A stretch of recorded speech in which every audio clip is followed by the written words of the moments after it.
ابھی ایک صاحب بیان میں کہہ رہے تھے کہ ابو جہل کی بیوی جو ہے وہ بھی تو ماں ہے, اس کے قدموں میں کہاں سے جنت. بھائی ابو جہل کی یا ابو لہب کی بیوی کافر ہے, اس کے قدموں میں اس کے لیے جنت نہیں ہے, اس کی اولاد کے لیے بہرحال جنت ہے. چاہے کسی کی ماں ابو جہل کی بیوی کیوں نہ ہو, تو بچوں کے لیے قرآن کا حکم یہی ہے کہ اس نے اپنی ماں کے ساتھ اچھا سلوک کر رہا ہے, چاہے وہ جائے جہنم میں, وہ اس کا ہیڈک ہے, وہ اللہ جانے وہ جانے.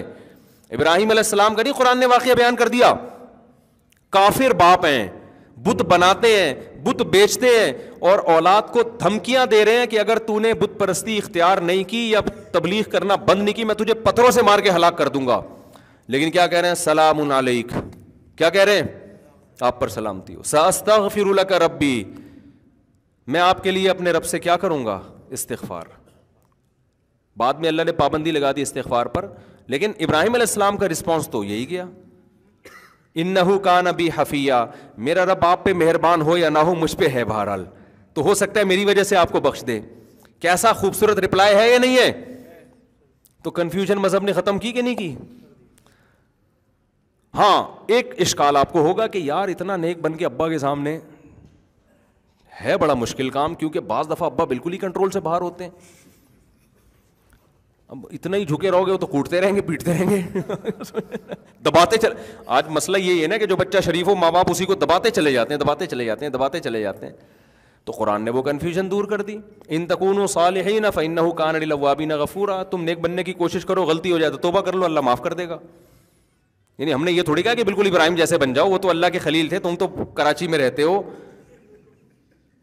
یہاں تو ڈپریشن کے اور بہت سارے مسائل ہیں. تو کوشش کرو, اللہ نے کوشش کا مکلف بنایا, اس کے خلاف کبھی ہو جائے تو کیا کرو, اللہ سے توبہ استغفار ہے, اللہ غلطی ہو گئی, غصے میں نے منہ سے ابا کے سامنے یہ لفظ نکل گیا, مجھے معاف کر دے, آئندہ میں کنٹرول کرنے کی کوشش کروں گا. دوبارہ ہو جائے دوبارہ توبہ کر لو, 3 دفعہ ہو جائے 3 دفعہ توبہ کرو, کوشش کرو کہ آئندہ نہ ہو. 100 بار ہوتا رہے, 100 بار توبہ کرتے رہو. کنفیوژن ختم ہو گئی کہ نہیں ہو گئی. لیکن مذہب کو فالو نہیں کرتے نا, بڑی مشکلات ہیں. پھر آپ کہو گے وہ صحیح ابا کے تو اصلاح حقوق ہونے چاہیے, غلط جب ابا ہی غلط ہے. عقل نہیں آپ کو گائیڈ کرے گی, عقل بیڑا غرق کر دے گی آپ کا. یہ جتنے فلاسفر ہیں نا, یہ کھوپڑی استعمال کر کر کے ابا اماں کو کے حقوق بھی ضائع کر دیے انہوں نے, بہن بھائیوں کے حقوق بھی ضائع کر دیے. اب صلہ رحمی میں عقل کیا کہتی ہے, بھائی جو اچھا سلوک کر رہا ہے اس سے تو کریں گے, جو نہیں کر رہا اس سے ہم نہیں کریں گے. اسلام نے کہہ دیا بھائی کہ قطع رحمی, صلہ رحمی, رشتہ داری جوڑنے کا مطلب نہیں کر رہا نا اچھا, پھر بھی آپ نے اس لیے اچھا کرنا ہے کہ آپ کی بھائی, آپ کا بھائی یا آپ کی بہن ہے. ہاں یہ ضرور ہے کہ اچھا کرنے سے اگر نقصان ہونا شروع ہو جائے, قطع رحمی کا ذریعہ بنے, تو پھر تھوڑا ریزرو ہو جائے, کیونکہ مقصد تو اچھے سلوک کا جوڑنا تھا نا. اب وہ جوڑنے سے مزید ٹوٹ رہا ہے رشتہ, تو شریعت کا مقصد ہی حاصل نہیں ہو رہا نا. بالکل اس کی مثال ایسے جیسے باپ یا ماں اگر بہت زیادہ برا سلوک کر رہے ہوں, بہت ظلم کر رہے ہوں, تو ہم کہتے ہیں بھائی الگ ہو جاؤ. وجہ کیا ہے کہ اب ساتھ رہنے میں بجائے محبت, کیونکہ اسلام چاہتا ہے ماں باپ سے اچھا سلوک کرو, تو یہ جو قریب ہونا ہے یہ اچھے کے بجائے کس کا ذریعہ بن رہا ہے, برے سلوک کا. تو اس سے شریعت کا مقصد حاصل ہونے کے بجائے ضائع ہو رہا ہے. سمجھ میں آ رہی ہے بات. لیکن یہ جو آپ دور ہو رہے ہو یہ بھی اس لیے کہ سلوک کیا ہو آپ کا اچھا ہو, کیونکہ دور رہ کر آپ کو پتا ہے کہ میں نسبتاً بہتر سلوک کر سکتا ہوں. مقصد پھر بھی اس میں آپ کنفیوز نہیں ہو رہے, سمجھتے ہو, مقصد میں کنفیوز نہیں ہو رہے. بہت سارے اسلام کے احکام, نماز پڑھنی ہے آپ کو, یہ آپشنل نہیں ہے. روزہ رکھنا ہی رکھنا ہے آپ کو رمضان کا, یہ آپشنل نہیں ہے. زکوٰۃ نکالنی ہے, قربانی اگر واجب ہے تو کرنی ہی کرنی ہے, لوگوں سے مسکرا کے بات کرنی ہے, ٹھیک ہے نا. حدیث میں آتا ہے مسکرا کے بات کرنا صدقہ ہے. غصے میں کبھی اونچ نیچ ہو جائے تو استغفار کرنا ہی کرنا ہے. تو یہ بھی لچک بھی رکھی ہے, کیونکہ نیچرل ہے نا, نیچر ہے نا. تو انسان تھوڑی کوئی لوہے کا بنا ہوا ہے بالکل ایک دم سیدھا سیدھا چلتا رہے گا, آڑے ترچے ہوتے رہو تو دوبارہ لائن پہ. ابے کراچی کی روڈوں پہ سفر جو کرتا ہے اس کو تو یہ مسئلہ بہت اچھی طرح سمجھ میں آتا ہے نا. آپ بتاؤ کراچی میں کوئی ایک مائی کا لال ایسا ہے جس نے ہمیشہ پورا روڈ پہ ہی سفر کیا ہو, کچے میں اتارنا پڑتا ہے آپ کو, کھڈا آ رہا ہے آگے, گٹر آ رہا ہے. ابھی میں نیو کراچی کے راستے سے جا رہا تھا تو وہ ایک اتنا بڑا گٹر کھلا ہوا ہے نا, اس سے ایسی نہریں بہہ رہی ہیں نا گٹر لائنوں کی. نیو کراچی میں دیکھا ہے آپ لوگوں نے آگے جا کے, میں نے اپنے جو میرے گارڈ تھے ان سے میں نے بولا کہ یار یہاں گاڑی روکتے ہیں. ابھی ہم نے سوئٹزرلینڈ کے ولاگ بنائے, پیرس کے بنائے, جرمنی کی آبشاریں. میں نے کہا بہترین ہو جائے گا یار. تو میں نے کہا دیکھو ایسا نہیں ہے کہ ہمارے پاس آپ جا کے دیکھو میرے مشورے پر. جب آپ نیو کراچی والے راستے سے گلشن معمار جاتے ہو نا, راستے میں پورا جو سوات کا دریا ہے نا, مذاق نہیں کر رہا میں, آپ سمجھو گے یہ دریا کے اتنا پانی گٹروں سے ابل رہا ہے. آج صبح اس میں ایک ٹرک الٹا ہوا تھا نا. اچھا میں روزانہ دیکھتے تھے اس میں ٹرک الٹ کیوں نہیں رہے. اتنے بڑے بڑے کنٹینر کی آپ اس کی حوصلے کو داد دو ڈرائیوروں کے کہ اتنے بڑے بڑے کنٹینر, وہ بھی حوصلہ گورا ہوگا وہ چھوڑ چھاڑ کے چلا جائے گا بھائی میں کنٹینر الٹ جائے گا, لیکن رسک لیتے ہیں ہمارے ڈرائیور, رسک لیتے ہیں. یار گزار کے دیکھو یار, اللہ بڑا مہربان ہے. ایسے یار میں تو یعنی وہ بھائی مجھے ڈر لگ رہا ہے یہ کنٹینر الٹے گا تو 25-30 آدمی یہاں ہلاک ہو جائیں گے. وہ لوگ بھی رسک لے رہے ہیں, وہ نیچے سے آرام سے گزر رہے ہیں. نہ ان کو ڈر لگ رہا ہے نہ کنٹینر والے کو ڈر لگ رہا ہے. تو میں حیران کہ یار یہ الٹا, آج دیکھا الٹا ہوا ہے, ایک پھنسا ہوا ہے وہاں پہ, آدھا یوں ہوا ہے 45 کے زاویے پہ نا, گرا بھی نہیں ہے اور اللہ نے ایمان کی برکت سے اس کو بچا لیا.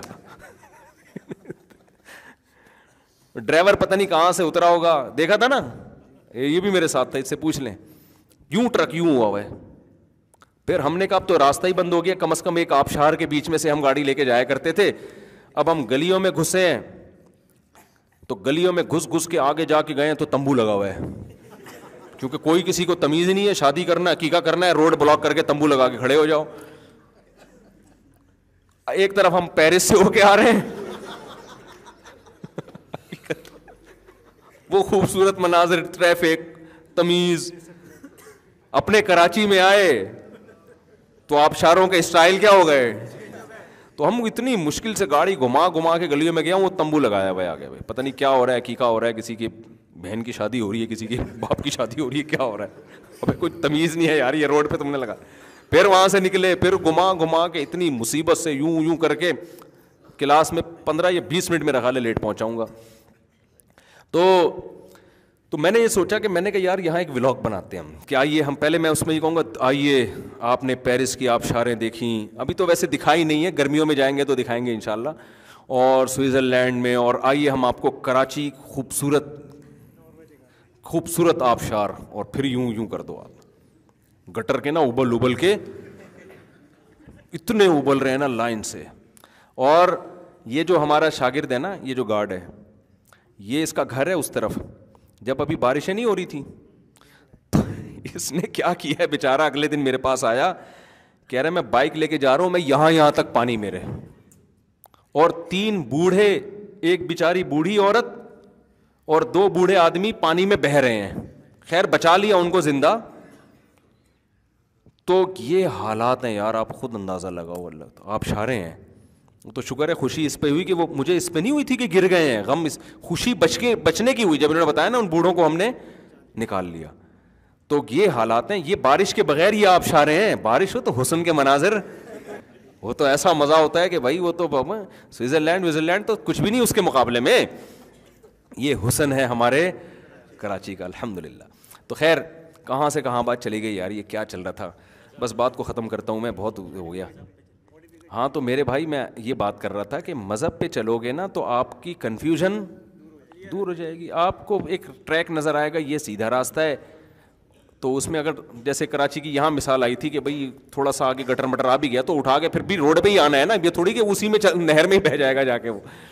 تو اگر تھوڑا بہت انسان سے غلطی ہو جائے, آڑا ترشا ہو جائے, ابا کے سامنے کبھی اونچی آواز سے بات ہو گئی, کبھی بدتمیزی ہو گئی, تو بھائی توبہ کا دروازہ کھلا ہوا ہے. اچھا آخری بات, ابا سے بھی معافی مانگنی چاہیے کہ نہیں مانگنی چاہیے؟